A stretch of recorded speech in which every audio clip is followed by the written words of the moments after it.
Hello, I am taking on a challenge to beat every playable Nintendo published game.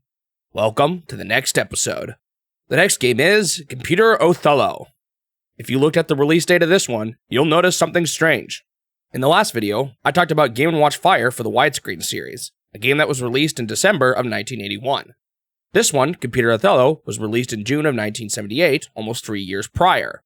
In fact, if you look at all the games I've played so far, this video should have been done almost at the beginning, right around the same time as Color TV Game Racing 112.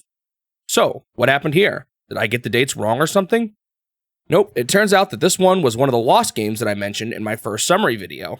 When I first started the challenge, there was no way of playing this game outside of hunting down one of the original machines exclusive to Japan. However, in February of this year, the ROM surfaced on the web. I'll let you piece together the rest of the pieces as to why I was suddenly able to play this game for the challenge.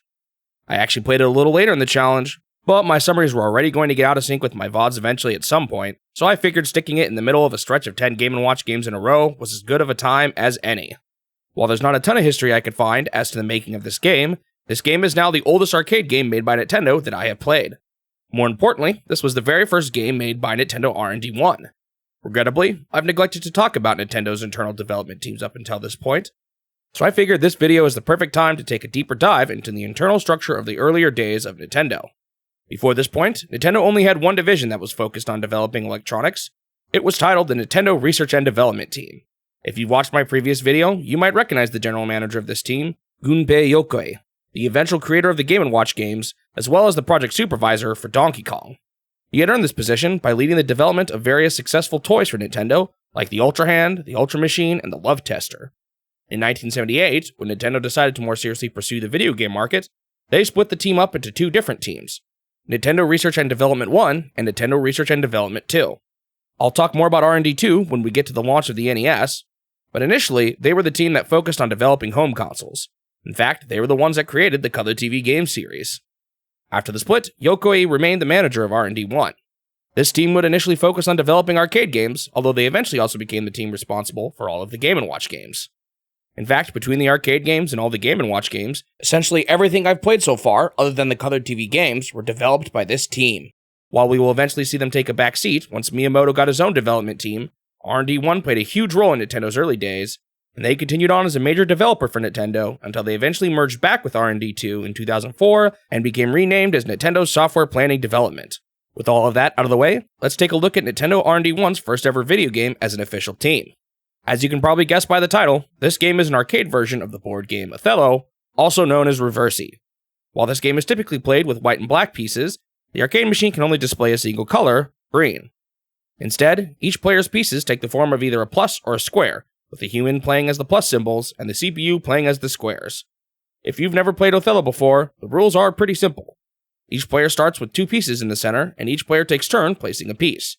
By creating a sandwich between the piece you place and an already existing piece of yours, all tiles between your pieces will be converted to your own.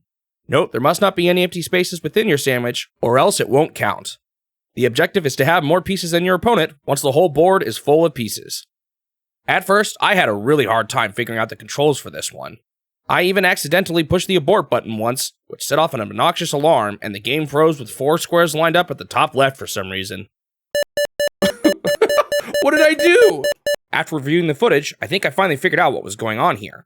The board ends the game early, and each time that sound is played, a tile on the board is being tallied up. I pressed this button when the CPU had 4 squares, and I only had 1 plus, so that's why there were 4 squares on the top left. Eventually, right at the end, you'll notice a plus appears on the bottom right. I guess all those extra beeps were for the empty spaces. After this fiasco, I finally figured out how to control the game. Your cursor is represented by the position of 2 bars that follow along the X and Y axes. You can only move these bars in one direction, so if you went too far, you gotta loop all the way back again. It feels a little outdated by modern standards, but I guess it makes sense as a way to move a cursor without having to make a ton of extra graphics for each tile. There is also a timer on the side, which would have been placed somewhere completely different on the original machine. This time would denote how much time you had left until you had to put in more coins. It doesn't actually affect the gameplay in any way. I used to play Othello as a kid, so while I was no expert, I was familiar enough with the mechanics to hold my own. One strategy that I did know was that the edge pieces were pretty valuable, since there are less ways to flip them over. In particular, the corner pieces are especially valuable since there's no way to flip them over at all. I generally focus on trying to get these pieces, and I managed to take the first corner in the bottom right. Unfortunately, I let the CPU take both the top right and the top left, but I was eventually able to take the bottom left too. At this point, I had a huge chunk of the points, and victory was just around the corner. He took a decent chunk with his last move, but it was not enough. I beat the CPU 44-20. What a dominant victory. In some ways, I'm a little surprised I beat the CPU on my first try.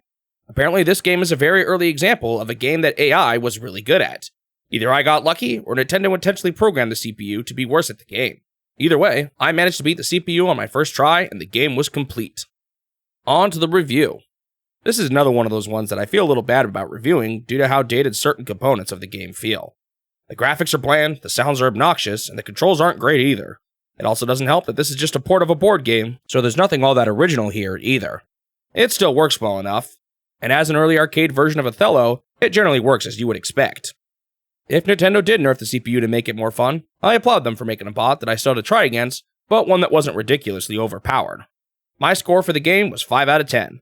It's made well enough, but there's just not much else here besides a basic version of Othello. Thanks for watching the video. If you want to see more of these in the future, make sure you subscribe to the channel so that you won't miss out on the next one.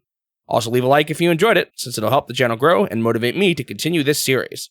I hope I will see you in the next step of my quest to beat every Nintendo game.